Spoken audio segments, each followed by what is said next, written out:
Hello and welcome to episode 21 of Candor Beach's podcast. Today, Sailesh and I are going to bring to you a conversation around how you can use generative AI in your organizations. Sailesh, take it away. Today we're going to talk about different industries, how generative AI can help, including your personal life, your work, and I wanted to go over a little bit in the healthcare industry. And Ashish, what kind of field do you want to talk about in generative AI development? So I thought we'd touch upon maybe retail, finance, and then the media and entertainment examples are obvious, right? Like you've got your Midjourney, you've got DALI, you've got Stable Diffusion, and you've got a lot of models that are coming up within that space. And when I say models, I mean AI models. So I think content creation, personalization, recommendation systems, what have you, we'll cover the gamut. Yeah. All right. So within healthcare, that's a big thing. Like everybody wants to see what happens. How are we going to live longer? How are we going to be able to take care of ourselves with the changing environment? What do you see? Yeah, with healthcare, like it's becoming personalized. So if you look at in the past, medicine was like, you used to go eat a leaf or herbal medication, and You need a leaf? I mean, herbs, all the herbs and all that stuff, right? So, in India we have it too, the Ayurvedic medicine. So, you have any issues, they went ahead with, going extracting a certain leaf. As that progressed along, now, they extracted the main, the Active ingredient? medicine. Yeah, so the active ingredient, and they were able to manufacture it on a large scale, and that became the basis of next level of how medicine took off. So post that, now what you have is basically they take your genome, or they take your entire DNA and try to tailor it just for you, how well this particular medicine will do. That personalization is get turbocharged with the help of generative AI. And why is that important? Like, does it need to be personalized? Why isn't, like, we've gone through millennia of shouldn't say millennia, we've gone through centuries of generic medicine. Why do we need something that's personalized? See, certain medication don't fit everybody. 60% of antidepressants don't work with everybody. They have what do you call side effects, which actually affect certain people more than certain other class of people. So you're saying that we can curb side effects altogether? Yeah. Wow. Yeah. So if this medicine is particularly tailored to you and personalized to you, you have a very less chance it's going to be, your body is going to reject it. So basically, think of it like tissue culture, right? So you have, for example, an organ donation. So they have two types of organ donation. So you take, or you go through a list of all the parameters of if the organ donor is actually fit for the recipient. So make sure the blood group, bunch of stuff, right? If he's a smoker, if he has any habits, and then the newest way of doing it is basically they take the stem cells from the umbilical cord, so which is present on the like in the modern day. Once the mother gives birth to the child, the umbilical cord is cryopreserved for eventually down the lane if there needs to be an organ regeneration. But so the process is basically, if you're able to develop this organ from your own cells, there is no match. Yeah, it's 100% match. So where is AI coming in? So the AI is coming in with the drug discovery part, right? So the AI, so for the drugs to actually come onto the market, it takes a long time, and it has to go through rigorous testing. So AI, they have this company, I think it's Scalio Medicine or something. They actually came up with, they were the pioneers in, they using generative AI. So they had this generative adversarial networks. So they take these two networks, they feed the data, which is with the medicine, and see which one brings the best results. So they take these results and they can The turbocharge reaction of your tissues or what have you, whatever is being tested. Sorry? the the drug testing, right? So you have these animal testing and you have human testing, right? So you take these and you take these basically the results from these and put it into an AI generative AI machine learning system and see which one brings the best results. So so you're actually reducing the time of all crunching all this data. So you were able to turbocharge it. Instead of taking like 10, 15 years, it's going to take a little bit lesser time to bring newer drugs into the market and go through the rigorous FDA approvals. Fantastic. So what you're talking about is basically AI is going to turbocharge drug discovery for one, and you also brought up the aspect of patient data analysis of sorts, so that I can personalize to a specific patient. Now, how is that going to work specifically, considering the fact that you have to share patient data, and particularly in the US, that can be a little conflicting, right, with HIPAA and whatever other. Right. So how would that work? So basically, with if you're looking into that, the computer can be just given. It doesn't have to be data with the person's name or something. We can just take the identifying factors like male, 37. These are the and run the data through it. You don't have to give personalized data to that, and you'll still be able to get all the the output which the computer can give you. So I think Another thing that I was reading about was not medical imaging per se, but sort of utilizing diagnostic tools like medical imaging as an example, and then helping with diagnosis. I think Google has come up with an AI model that could, like, you could type out symptoms, you could type out issues, and that model would help answer what the potential diagnosis could be, like help doctors get there quicker if required. There are tools that I was looking at where they could look at medical imaging results, like let's say they could look at an X-ray and then help dentists diagnose what was wrong with a patient. Like assisted diagnosis, basically. It would improve accuracy, it would help with treatment planning, and it would like assisted diagnosis at the end of the day. Yeah, generative AI can help in radiology, right? So let's say you go through a CT scan, and there are times where the AI is able to diagnose a lot of stuff, which is certain kinds of cancers, which can be overlooked by even an experienced eye. The AI can look way deeper because machine can look way deeper than human. You can be a doctor and you still make mistakes. But with AI, I don't think you can eradicate all those little human errors. That is fascinating. Yeah. And how do we take this to everyday life? Like, what about wearables? So they have this. See, many people don't like to wear, a wearable as a watch, right? So they have this ring, the Aura ring or something. They have rings. They have patches as well.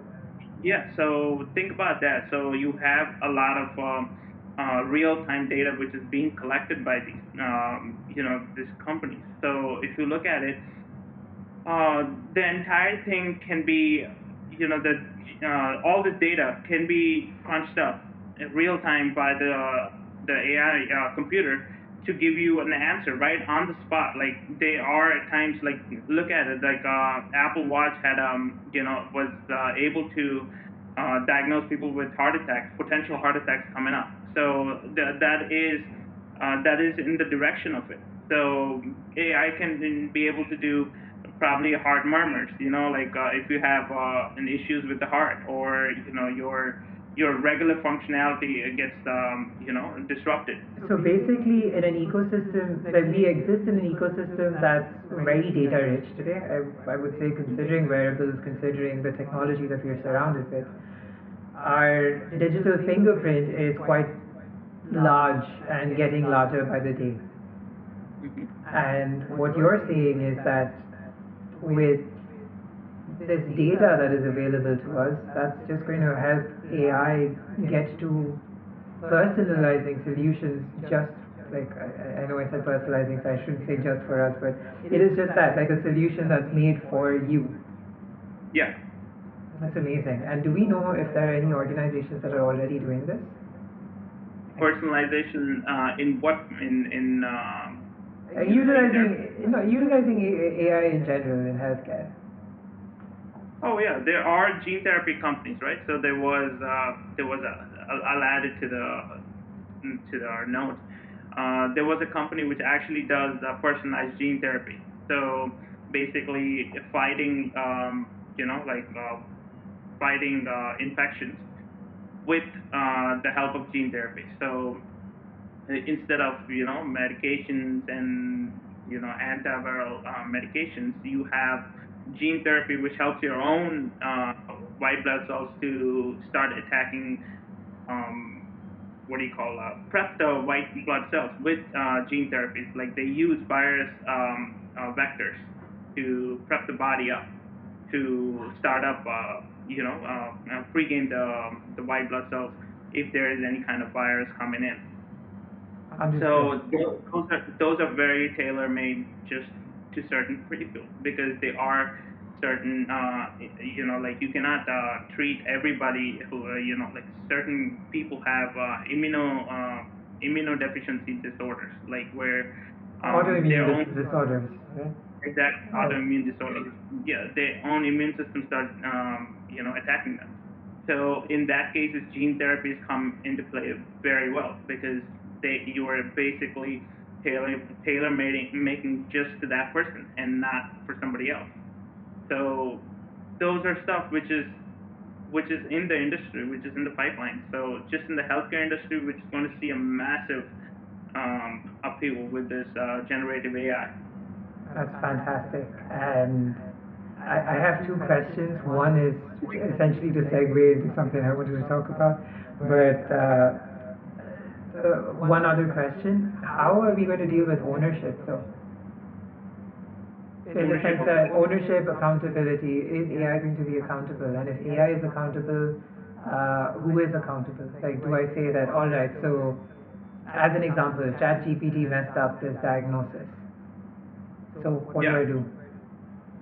Very good question. So now you're getting into the part of like malpractice. So this is something very new. So these are stuff we have to sit down and think about. Write the law. There is no law written down yet. So it's still in the gray area.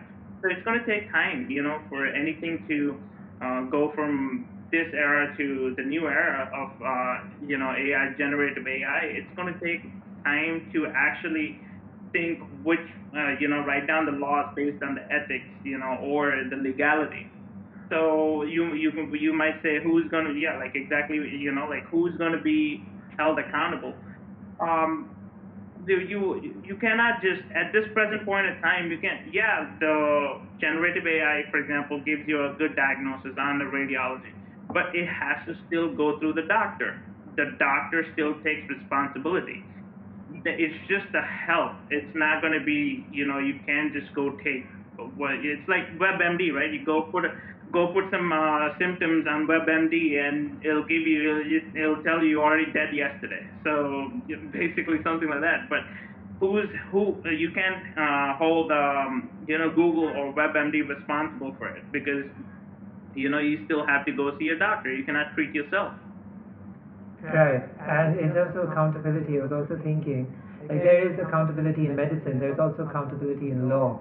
And you remember back in, like a few months ago, back in like May, June, we read about how There was a U.S. lawyer that was sanctioned for using for citing cases that was made up by AI. Yeah, So there as are long as risks to, yeah, so there are yeah, risks to an over reliance on AI, and yeah. I suppose it extends to industries. Anyway, so the second question that I was talking about, a segue. Hmm. How do you pay for all of this? How does one pay for healthcare? Healthcare, very good. So you getting into the nitty gritty. So if you think about it, like it depends country to country. Like if you look at U.S. and Canada, they have single payer system. Um, basically the government takes care of it, pays for it. But the problem is for you to get an appointment, it probably takes anywhere between 3 to 6 months in Canada Mm-hmm. because it's a single payer system. You don't have priority. America, it's a different it's a different ball game. Yes, you're gonna get good appointments. You can get signed up as long as you have very good insurance. So you're paying for it. So money talks in America. So you're gonna get appointments very well. You're gonna get seen with specialists you know, at breakneck speed. But then, if you don't have good insurance or you don't have, insurance, like, insurance has different plans in it, like gold, silver, platinum, whatever. Sometimes you can get denied. You might have insurance and you probably not get covered, probably have gold plan, and a certain kind of treatment is not covered under your gold plan. It's only existing in platinum. You can get denied over it. Which And which brings us to the point that you could use AI for insurance as well, right? Like yeah, in so terms of claim processing, in terms of claiming your, it's not a claiming your claim, right? Claiming your insurance, basically, like in case you had a I would procedure. say like AI can come and help people to, basically tell them what they are, what they're covered. Like if you think about it, AI can crunch 50 pages of terms and conditions and tell them, okay, this is what you are covered. Let's say you have fibromyalgia, and you go and you are actually covered, and let's just say the insurance company declines documentation. It's you're allowing treatment for it, and you can counter the insurance company over it.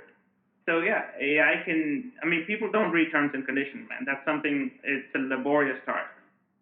So that's where AI can come in and help people to hold their insurance company accountable. Right. What I was also thinking was with respect to AI in insurance, you also have this whole, like, who is eligible for insurance? Like, how do you figure out, like, when you get into a specific form of insurance, be it life insurance, be it a medical insurance, they make you go through all of these tests. That's something that could maybe be sped up by AI. And insurance isn't just with respect to healthcare, right? Like it's also to do with, like, let's say auto theft as an example, or your iPhone or whatever device is insured. How does the company process these claims, or whoever is responsible process these claims? How do you know who needs to be eligible for this? It could maybe push down fraud detection overall if we Yeah. employed AI in insurance. So far, like with insurance, with financial services, there is this whole case where you have you've been using forms like, not Collat's conjecture, but Benford's law, wherein you look at a recurring pattern, like a frequency of numbers occurring, and based on a certain pattern, you decide whether uh, there's whether you should flag an account for not malpractice, but potential fraud, or like whether you need to investigate something further. Like that was, like, I understand that Benford's law is used for that, and that is something that maybe AI could come in and step in and make it a little more accurate, because there are instances, as an example, when there are payouts, and I'm not talking about insurance payouts. I'm talking about sales. Like, let's say a company made a sale, and then the companies decided that or companies made a purchase and then they've decided that they've been overcharged for that purchase. How do they know whether they've been overcharged? Like if we use the tools available to us, if we use AI today to make a search and decide that this is what the market price is, or this is the market price plus, like you would expect to be charged a certain profit, a certain margin. Yeah. Right? How do you make sure that that margin is reasonable? Like it's not a 50% margin or a 100% margin, the 10% margin or 15%, whatever is reasonable for the industry. Like some industries do require large margins, like when you're dealing with luxury, as an example. AI can be Yeah. I used mean, there. AI can be used to figure out where there are instances of fraud, where there are instances of risk, where there are instances where you're much above market. What we are essentially facilitating is uh, perfect market information, like proper discovery. so if you look at it, like a lot of people don't even know that price match exists. So in America there is price match, right? So for example, you go to Best Buy and you see a product which is being sold on Amazon for a different price, lower price than what Best Buy is selling you. You can literally show them the Amazon value, the price, and you can get a price match. The same thing is available in India too in most of these companies. As long as it's sold and shipped from Amazon, you can price match it. When it comes to sales, AI can help you with, like in luxury sales. A lot of these luxury products, AI can, actually give you, a base and tell you where exactly it's being sold for the cheapest for the same product, in luxury product. That's something that you employ usually, right? Like when you're shopping for shoes. Yeah, yeah, I do it all the time. So, I mean, people don't know these tools exist at their disposal, but you have to actively search and find this stuff. You're not gonna find it right off the bat, so it's Or going you to listen take to time. podcasts like ours where we are just going to supply you with a list of AI tools in our description, and then you could just like use that. Yeah, I mean, you have to actively search for it, right? So it's not, available at your doorstep or something like that. Like, Amazon doesn't give it to you right there. Like, you have to have, a separate app where you can actually look at price drops on Amazon, like, for, like price history of that of particular product and see when it actually dropped. And there's times like in during November, I think in October, November, like during the Black Black Friday sale, Friday, yeah. and in America prices go down. But then the thing is, you have to look at the price history and figure out how much did they really drop? Did they increase the price and drop it, or did they, like increase the price and give a discount? Yeah. Which yeah, so it basically nullifies the effect. Or is it like did they really drop the price? In during it happens even in India, right? So your iPhone go almost like 30% off, 40% off during end of at mid September, mid October, I guess. They have that big sale something which comes up and iPhones go almost 40% off. So You need to direct me to the sale because as yeah, far yeah. as I know, Apple's been very stingy with discounting. No, no. There even Apple does it. So there is this few days which actually they do it, and Thirty percent I'll, discount. That's quite something. yeah, yeah, yeah, yeah. Yeah, this time I'll send around, you. let me know. We'll even add it to our to Description. the description. Yeah. Okay. All right. So we talked about an instance of finance. We talked about AI to be used in sales. We talked about AI in insurance. AI in like when we were talking about processing claims, you could also have it such that AI is handling customer service as well, right? Like AI chatbots, as an example, Fraud are detection. already being used. Yeah, and fraud detection as well. How about something that we do every day, investing?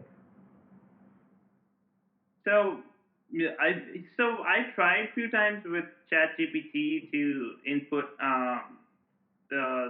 like try to build an algorithm to uh, give me investment picks but Uh it huh. didn't really do it. Through ChatGPT, it took. But I still don't lose hope. I think they have that ghost protocol, right? Some protocol with ChatGPT. They remove all the back end stuff, but I think they stopped it now. But when ChatGPT originally came out, they had that protocol where you can input anything and it'll give you an answer without any bias or whatever. Yeah, Now the it AI won't. guardrails. Essentially, Yeah. most AI tools that we have, they have a certain, like, considering the company that's offering it, considering the brands that are Mm. offering it, they want certain safeguards. They're just called AI guardrails. Like uh, no obscene content, as an example, is something that Yeah. is a rule that most AI guardrails contain. Yeah, I mean, you're talking about basically AI-based algo trading. I was talking about So, algo trading, exactly. And I wasn't talking about making our own algo trading because there are a lot of demat accounts. Is that correct? Or companies that offer demat accounts, right? Like your fintech companies, like Zerodha as an example, yeah, within India, that's talking about bringing in algorithmic trading within the next year. they already have it, and they just fine-tune it. There is algo trading with Zero the and another platform, Upstocks. So, I think That's it's with just going to get respect to better. signals, right? Like that's with Yeah. respect to specific signals. I'm talking about like when it starts reading line data, like level two Mm. data. So it Level sees two. it sees bid and asks and sees the volume and then decides, all right, now I'm going to execute a trade here, or I'm going to change this and sell here. Quant trading, basically. Quant trading. Yeah. I'm kind of scared because what if everything becomes quant trading? Where are you gonna stand? So, like, if for a regular trader, let's say if you want to do your own research and buy and sell, you're gonna be chewed up by the computer. I saw this. I saw this short the other day, and I'm going to try and find it and link it in the description. But what the short essentially said was there was an experiment conducted in Canada. Um, you had this one village, and everybody was assured $15,000. I don't know Hmm. whether that was a monthly thing or an annual thing. They were just like, we'll give you $15,000 no matter what you do. Mm. And then they observed what these individuals chose to do with their time. And a lot of them, like what they saw was one, people became pickier about what jobs they did. It wasn't like they stopped working altogether, they continued to pick jobs. They just became a little more choosy about what they were picking. So the quality of overall jobs went up.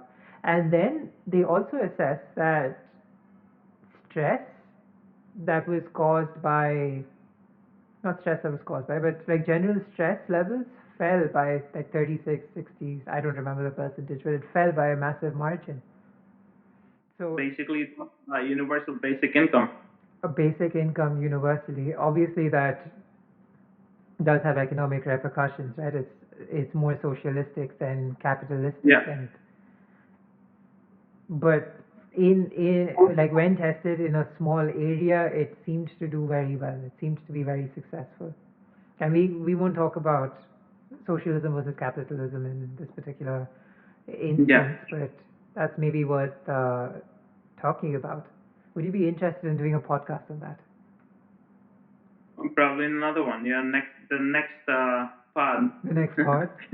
That'd be interesting. Let's do that. Like, Sure. yeah, and like We for the audience, like if you have an opinion, like we promise the audience. feel free to drop a note on the comment section or let us know. Definitely. So yeah. With regards to probably your consulting industry, what do you think generative AI going to bring to the table? Like with respect to consulting, let's look at what organizations can do with respect to just like basic scaling as an example. Hmm. With AI and machine learning, you can create successful profiles for different business scenarios. Like as an example, if you were trying to identify within your organization who had the perfect skills for a specific project that you were now deploying, like a new product or a new service that you wanted to introduce to market, Mm. You, as let's say the project leader or the person who's sponsoring this project, know a certain group of people, and like your network has a network, but are you Mm. reaching the optimum individuals or the optimum nodes within this network, considering the size of your organization? Like if you are a multinational corporation, that's something that you could consider. Like AI could identify skills across the board and then give you the perfect match. Like this individual has these skills, this individual has these skills, these individuals are very likely to work well together, that uh, there will be strong value that these two people might output or these five people might output. That's something that AI could help with. Identifying what sort of skills your role would need, like when you're trying to enhance an individual's role, like So ident- yeah. let me just stop you 1 second right there.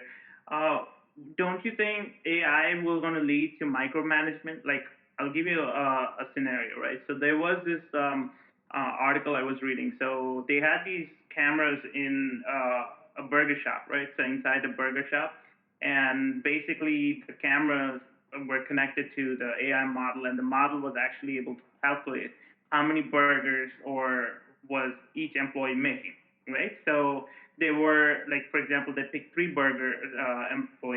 Oh, burger store identifying who's employees most efficient.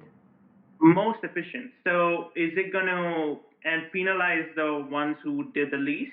And I understand to a capitalistic point, yes, it is good, but at the same time, it's going to, it's going to put undue stress on all the employees. It's like Amazon warehouse, right? It gives you 10 minutes off, like, you get like a candy, like you can, and it's really, it puts a lot of stress on the employees. Don't you think it's going to lead to micromanagement? It could. I'm not going to say that it won't. There are going to have to be protocols or policies that are put in place to manage certain scenarios to ensure a happy workplace. Because at the end of the day, what is your central goal? You're Yeah, like considering Maslow's need hierarchy. Like I'm not making this up. Like considering Maslow's need hierarchy, there are certain needs that are going to want to be met, and depending upon where you are in that need hierarchy, depending upon what you're looking for, uh, AI is going to impact that. You are going to have to, we are going to, as a community, as a species, figure out what's optimum. Because it's going to lead to yeah, massive unhappiness, right? Like if you say, oh, this person's inefficient, whereas that person's very efficient. So, fine, like you penalize this individual. Is the other individual happier for it? Like because they've gotten more recognition? Like you're gonna have to figure out like maybe this individual is doing 3 while the other individual is doing 20. So go talk to that mm, individual, find out what's up. Like why are you doing 3? Like you could, one way to look at it is micromanagement. Another way to look at it is making sure that your employees are getting what they need. Like maybe they're going through a certain degree of stress that you could alleviate by giving them time off. They could come back and maybe meet your basic threshold of 10 burgers. I don't know what your, like yeah, depending upon the situation. yeah. You know where what I'm really scared about, like, uh, this, like how China has a social score, right? So Mm. the way, what I'm so scared is, what if they plug this social score into like an AI model and let the model actually start making decisions? It's going to be very, very deleterious to the entire society. Like, and it's going to start giving you scores. You increase your score increases or drops depending on the AI models, the algorithm. That's where it gets scary. I think, yeah, like that's quite an Orwellian scenario that you've painted.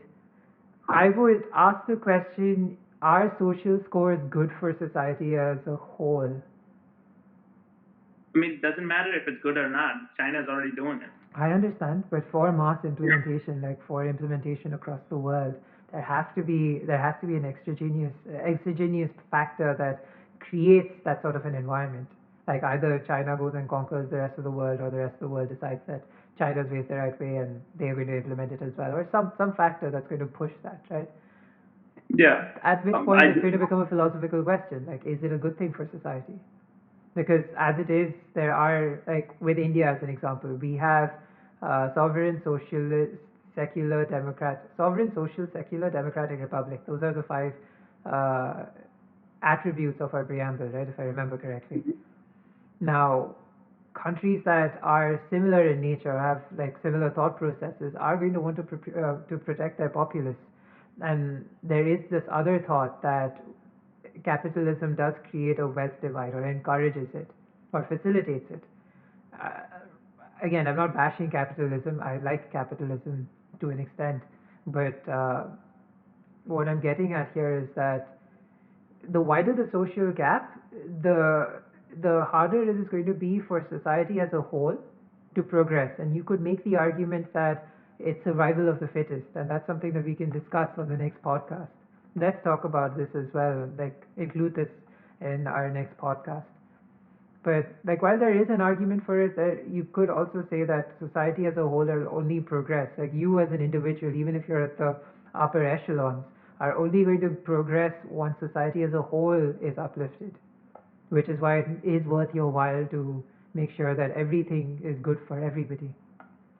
Yeah, I agree. I mean, if you Sound look like at it, such a like, communist today, no?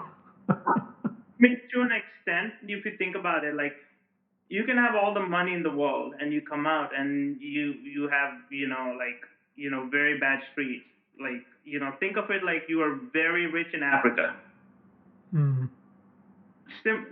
Similar kind of, Africa probably has great roads, no? Like took an African economics course way back in school, like in college, and there they'd interviewed African boys, and all of them just they were like a 67, like a majority of them wanted to be truck drivers. I can't imagine Mm. that sort of a scenario if the roads are so bad. um, I'm making light of the situation. I don't really know what it is, but I get your yeah, point. yeah. So if you have, the society actually works, I understand to a certain extent. I would say restrained capitalism. That's what you're trying to get at. We'll But we'll discuss it. Like yeah. we'll discuss it in detail. So So. what I was talking about earlier on was education, identifying Mhm. the right individuals, oh, essentially making sure that your organization is activated. Like it's essentially like organizational activation. That's what AI is going to assist specifically with respect to an organization. When you're not looking at operational tasks like for marketing or for media and entertainment, like we had talked about earlier, creating like generative AI where you're creating content is great for it. Where if I can also get tools which will help me target audiences a little better, that's another a place that AI can step in. So Definitely. a myriad of instances like legal, like even when you're making sales, right? Like when you're selling, you want legal advice. I know we talked about that lawyer that was was had sanctions levied on them, like lawyers that had sanctions levied on them, but maybe specific services could uh, like if appropriate models were created, specific services could lead to good legal services, HR, customer service, education, what have you. Like there are a plethora of opportunity with AI. I did also want to talk about, like very briefly, if that's okay, if we have time, Hmm. about what Meta did yesterday. Like Yeah. yesterday, as in like 27th, 26th September, uh, Meta had come What is out this? with Meta had come up with a new AI assistant that's going to be backed by Bing. It is essentially Hmm. like this: like you have the Apples of the world, you have the Googles of the world, you have OpenAI that Microsoft is heavily relying on. Then you have Tesla that's talking about their venturing into AI as well. You also have Meta. You have another player, and that's what's exciting about this entire sphere. What what Meta is talking about is with their AI assistant, you can now ask Meta on Meta's various platforms, like their messaging systems, as an example, uh, specific questions. They are also partnering with Ray-Ban to create like these AR lenses, and you can look Mm. at, like, say you're barbecuing and you look down and you ask AI, or you ask Meta, like, how long will this chicken breast take, or how long will this take to cook? And there are scenarios where apparently the Meta AI is going to come in and respond saying that 5 to 7 minutes on both sides, or something of that sort. You could look Mm. at, I'm picturing a scenario, like, we both like plants. I'm picturing a scenario where we can look at plants and, like, using these glasses and say, what's wrong with this? Why is it dying? What I can I mean, really you do already here? have like certain like you can do it, but it's the nascency. Like Google Lens does it. Like you can take a picture and see if there's like leaf rot or if there is leaf curl on a certain plant, and they actually give you a suggestion what kind of plant. Like for example, you don't know what kind of plant it is, and you take a picture of it and run it through the Google Lens. It'll give you a close by understanding of what kind of plant it is. Yeah, but it needs to be That's something that can turbo. be done real time, like as you're looking at it. Like you can take Yeah. pictures, you can record. Some things that Apple showcased in the Vision Pro, that's something that's going to be brought into the system. Another thing that they talked about was bringing in AI personality chatbots, like based on celebrities. So there's one Mm. instance where you're playing Dungeons and Dragons with Snoop Dogg, or if you want to talk about manga, you can talk to Naomi Osaka, the tennis player. Um, there are lots of instances like Kendall Jenner as a big sister, or uh, Mr. Beast as I don't know, like something in comedy if I remember correctly, like a funny guy, just a general funny guy. So Trevor knows. they're making massive inroads. They're also, like, within their system, they're making it so that you can use AI generated stickers. You can also, they have this AI segmentation tool that can, like, take a look at a picture, segment objects out of it, and then, like, change the background. Like you could type in, Yeah. say, a picture of you. We take a picture of you, cut you out, and then, like, type out in the back, like, the background is, the example they'd shown was being surrounded by puppies. So, Mm. and all of this can be also be done on the metaverse. So what I was thinking when I saw all of this was that Meta is primarily creating a make-believe world. Ready Player One, that is their goal. Yeah, I mean, I hope it takes off. So I we did talk about that, Yeah, the metaverse perspective. yeah. What here's the thing, like Meta seems to be, and or whatever they've suggested is wonderful. Like I'm very keen on trying out those AR glasses. But what I was thinking is Meta's focus, at least, like they're focused on mixed reality. They're looking at making your lives a little better with AI assistants. AI assistants we've gotten used to over the last 10 years or so, right? Like with Siri, with Google Assistant, Cortana, Alexa, of course. Yeah, so, yeah, depending upon how we, whatever we like, but Yeah, we've gotten used to asking, like, relying on AI assistants. This is the next step, and I think unlike the Google Lens or Google Glasses, whatever it was called, I forget, this is more likely to succeed because people are now used to it. People are now likely to expect it. So adoption is something that's more likely to happen. It's more a I question of agree. when. It's just gonna, yeah, it's there. People. It's just gonna take a little bit more time for people to get adopt this technology. So like we already talked about, like how people can. It's gonna take a little bit more time for people to actually recognize metaverse, or get into it. So it's the same way, AI. But I think AI is gonna be faster than metaverse. So For because sure. Because people are yeah. looking for it. People aren't looking for the metaverse just yet. Like, not No, everybody you can people see are the there. results right away. You can see the AI results. How it took by a storm with ChatGPT. Like Yeah, everybody was using ChatGPT, and it was so quick. But Meta, it took off and fell back. It's just it was more like a fad.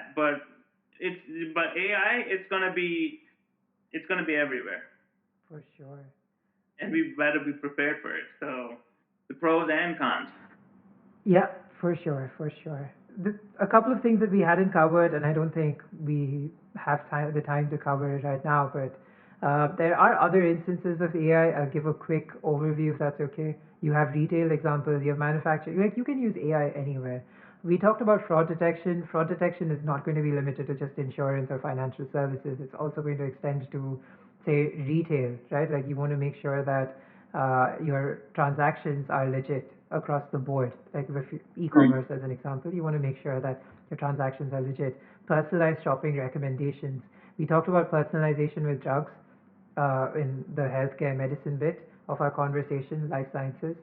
There's also going to be personalized shopping recommendations How based about on. we actually elaborate another part on the use cases of it, like go in depth instead of just running it down. Well, I'm going to leave that up to the audience. Like, let them tell us. Okay. For sure. Yeah, I mean, that's instead of running That's it down. fair. That's fair. Like, instead of throwing Yeah, out a bunch of facts, like that's not fun. That's not a and discussion anymore. Fair. why don't we go in depth? Give it a little bit of like the think Like, about. comment, and subscribe for part two. Definitely All right. All right. Well, down below. yeah. All right. Well, thank you so much for giving us the time. This was a particularly long one. Um, let us know what you think, and we'll see you on the next one. Yep. Thank you, guys.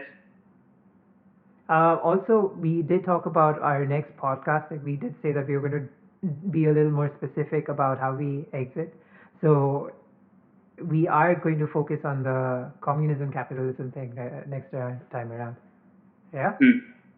Sure. Okay. So we have an episode lined up. Like I hope you guys are excited about that. Like we certainly are. All right. Thank you very much. See you in the next one.